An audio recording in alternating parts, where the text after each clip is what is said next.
Hello everyone and welcome to the sky this month for February 2024. My name's Paul Martinaitis and this show is brought to you by the Astronomical Society of South Australia. So I hope wherever you are, you've been able to get out under the beautiful night skies and do some observing. Here in Adelaide, the weather's certainly been better lately. We've had quite a few clear skies, which has been a nice contrast compared to much of last year. So it's a great time to be observing summer constellations of Orion, things like Canis Major, Puppis and so forth. They're really well placed at the moment, as we'll see in our sky overview just shortly. We'll then move on just to take a look at the solar system. Solar system viewing is fairly quiet for this month. The main planets of note will be still Jupiter, which is still able to be observed, and also Venus in the early morning. And then we'll take a look at our constellation of the month, which will be Puppis. So we'll begin looking in the western part of the sky, as it will appear around the middle of the month on the 15th of February, and the time is 10 p.m. So that's just a little bit after the end of astronomical twilight. So you can see the western part of the sky is dominated really by Eridanus, the second longest constellation, and it really winds its way all the way from Orion in the north, snakes its way across the top of the sky to the relatively bright star Achernar in the south. And along Eridanus, there's a lot of lovely objects, mainly galaxies, but there are also, of course, a couple of very nice planetary nebulae. So the one here is NGC 1535. Many of you would be familiar with this, and I've talked about it before. That's Cleopatra's Eye. So if you look at that under high magnification through a telescope, you'll see a nice aqua green sort of circular halo. And then in the middle, with enough magnification and good seeing, you might see the central star, and that will be surrounded by kind of a sort of an angular eye shape looking back at you. So that's always a nice object to take a look at, particularly if the seeing is good. And like most planetary nebula, it also responds strongly if you use a nebula filter such as an O3. And the other planetary nebula I'll just quickly point out is over this side. That's NGC 1360. The so-called Robin's egg, or sometimes called the Fabergé egg nebula. And that's quite a contrast to 1535.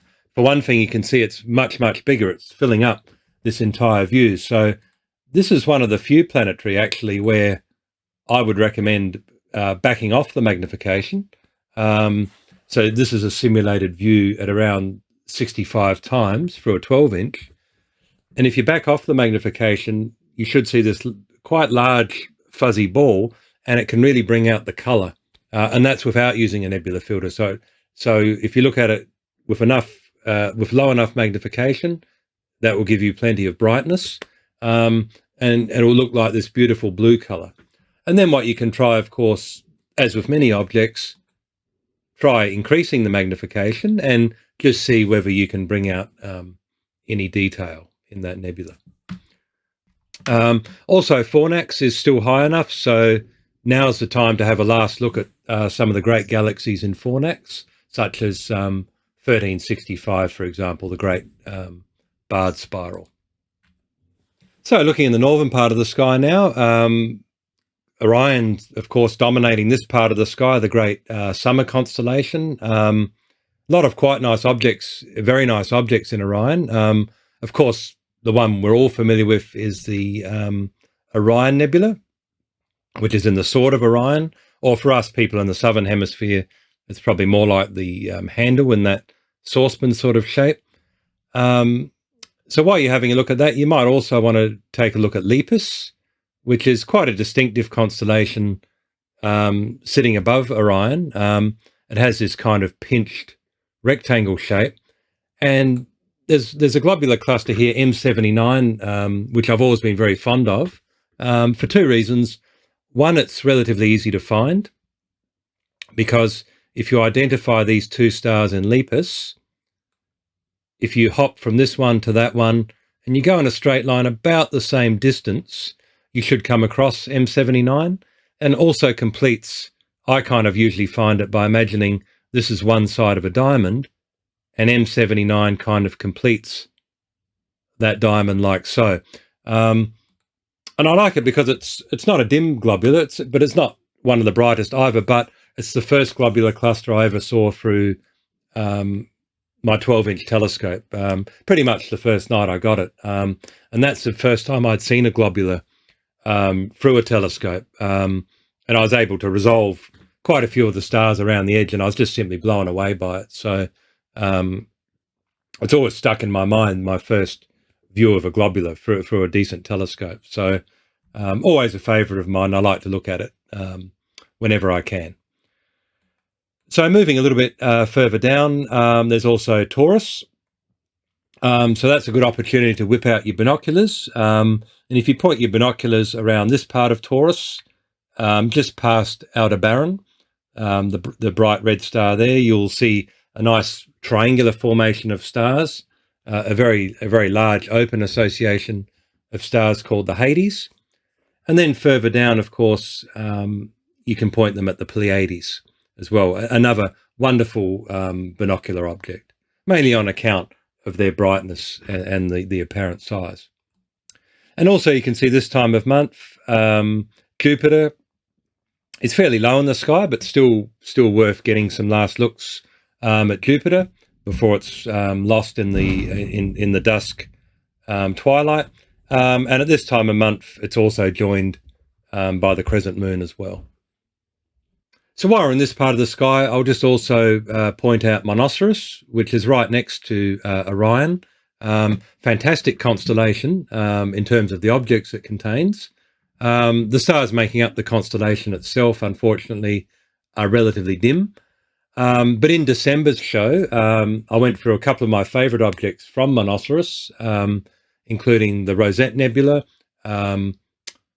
the Christmas Tree Cluster, which was appropriate for December, of course, and Hubble's Variable Nebula. So still a great time to view those objects. And if you didn't see the December show, I invite you perhaps to go and take a look. And you can fast forward to the constellation of the month where I went through those objects. So looking towards the eastern part of the sky now, and you can see lower down Hydra, the longest constellation, that's halfway above the horizon at the moment. And as the year and the evening progresses, of course, that will more and more of it will become visible. And lower down, you can see an old friend Leo is making its appearance above the horizon. So that's kind of, to me at least, foreshadowing so-called galaxy season, that wonderful time of year where you have Leo, constellations like Leo, Virgo, and Coma Berenices coming into the window, and all the wonderful galaxies in that part of the sky. So that's something to look forward to as we approach sort of into April and late April and May. So we'll talk more about that, of course, in some later shows. Looking higher up, right up near the top, Canis Major is really very close to the zenith, and long-time viewers of the shows that I do would remember that Argo Navis is one of my favourite group of constellations. So Carina, Vela, Puppis, and Pyxis, great part of the sky. Also becoming well placed at the moment.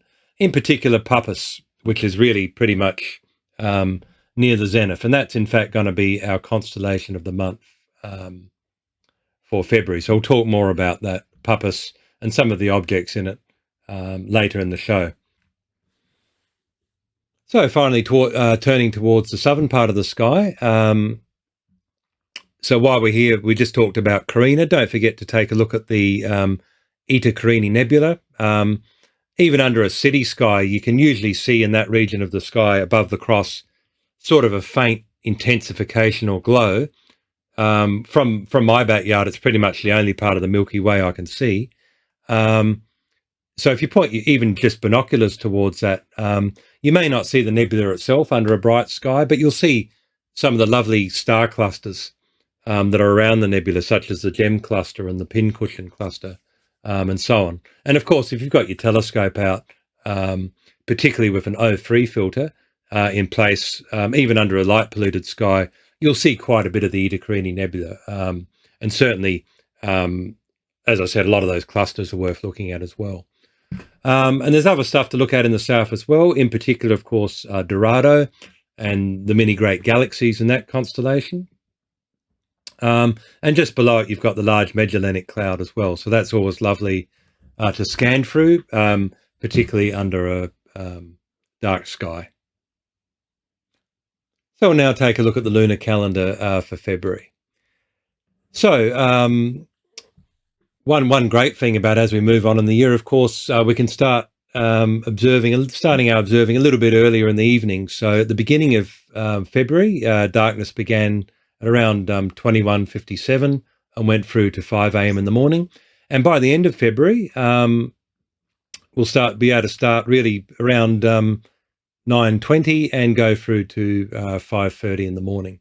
And as you can see, the dark sky period where the moon won't interfere with our observations started on the 1st of February, and that'll go through to around the 14th or 15th, when the moon will start interfering at that time.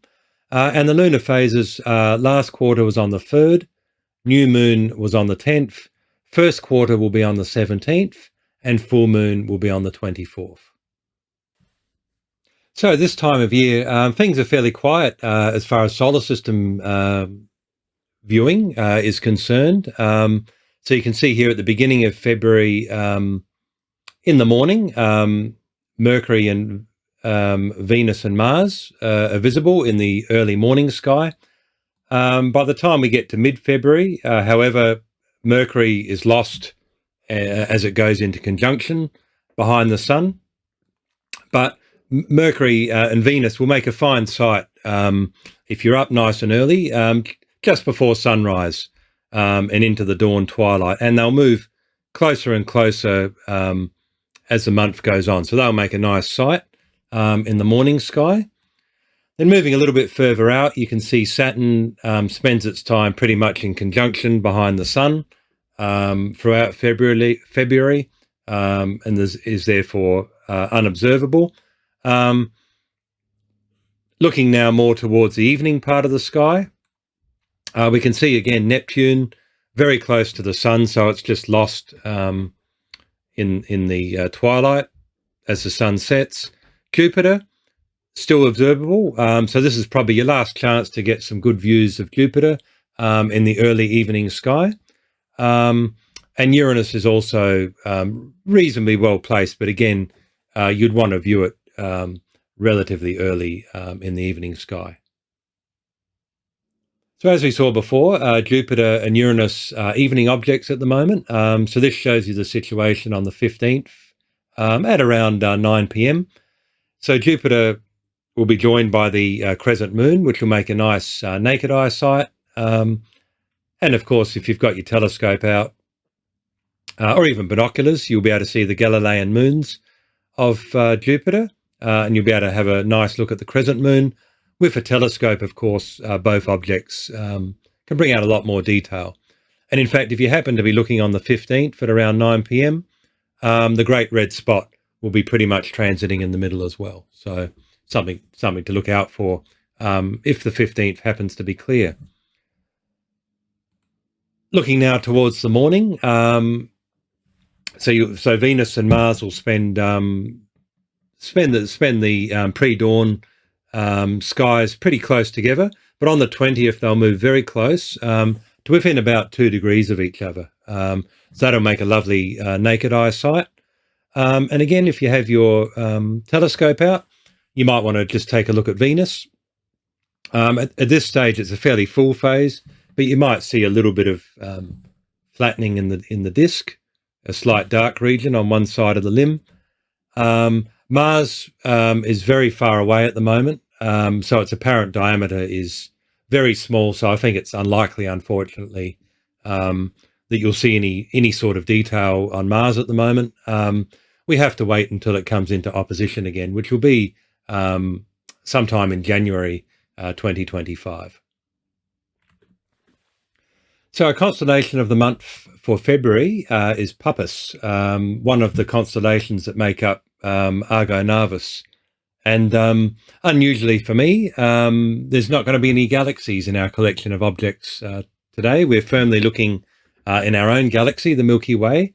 And in fact, we're going to look at several open clusters and a planetary nebula.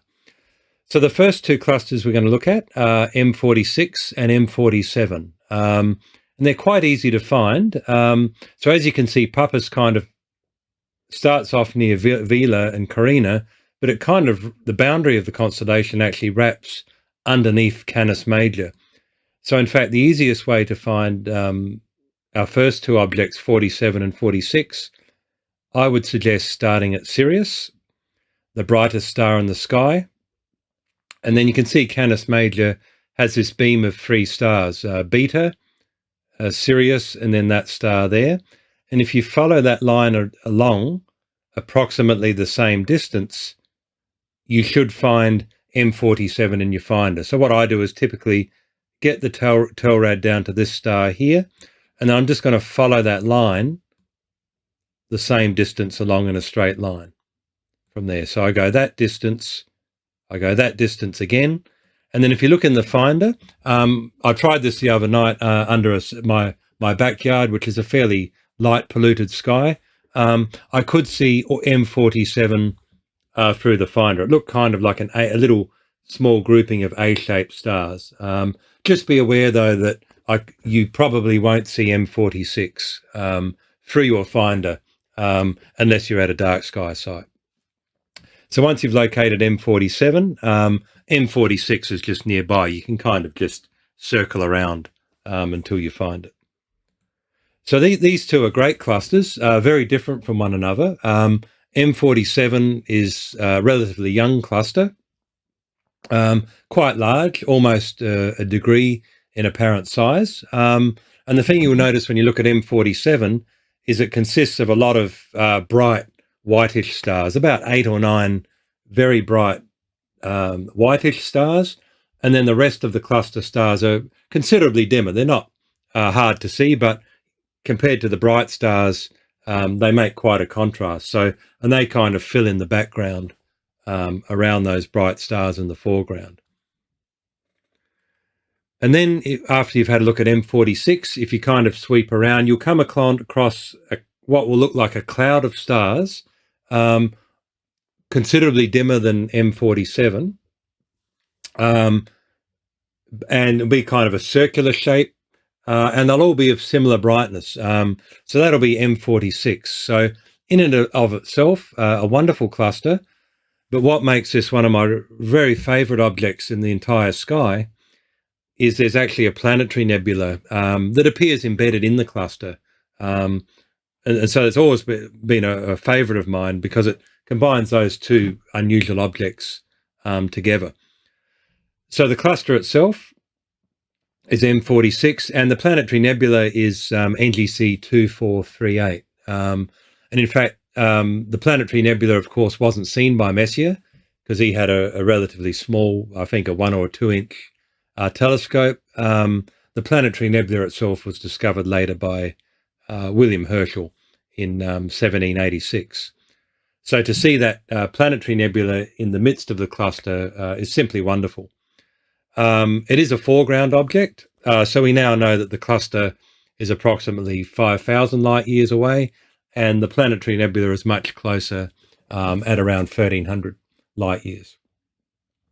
So even under a city sky, through my 12-inch telescope, I can just see the planetary nebula without a filter, but once you slip in an O3 filter, you'll see that a sort of a greyish fuzzy disk in the almost looks transparent in the nebula in the cluster, and that'll be the planetary nebula.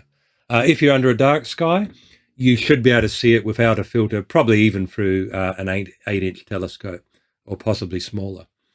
And one thing I do very much recommend you do, whatever telescope you're looking at, once you've enjoyed the overall view of the cluster and the planetary nebula, be sure to increase the magnification, and you'll often be rewarded with more detail, particularly if you've got a fairly large telescope. So I had a look at this both at a dark sky and even from my backyard the other night through my 18.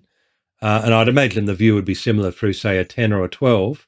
And I was actually blown away by the fact that at high magnification, around 250 times, particularly when you put in an O3 filter, you could actually see quite a bit of detail in this nebula. It looked like a circular disk and with a darkening in the middle. So it actually looked sort of a little bit like a donut with a slightly darker center. And you can actually see a star in the middle. Unfortunately, the star in the middle is not the true central star of the nebula because that's at magnitude 17.5. So that's well out of the range of most amateur instruments, unfortunately. So wonderful object, almost unique. There is one other object or group of objects like this that I just became aware of recently, and it's in Pyxis, NGC 2818. So that's another example of an open cluster with a planetary nebula in it. And I haven't actually viewed that for some reason yet, so I'm going to have a look at it and I'll talk to you about it in the March show. So our next two objects are also star clusters, and the way you get to them probably depends whether you're looking from a dark sky or perhaps a more suburban sky. I'll show you how I found them from my backyard the other night. So what I actually did is I started off at Gamma Valorium, which is that bright star at the tip of Vela. So I'll just move the Telred over. So what I did is I started at Gamma Valorium, and then I moved my way over to Zeta Puppis. So I made the jump to Zeta Puppis, like so. And then if you look at Zeta Puppis, you can see there's kind of two stars which were just visible to me, a brighter one and then a slightly fainter one on the left. So if you move your Telrad over to that star to the left, that's where you'll find our next destination, which is NGC 2477. So 2477, another fantastic open cluster, quite a bit dimmer, to my eye at least, than M46, but very rich, lots of stars, still about the same diameter, about half a degree in diameter. So that's about the size of the full moon.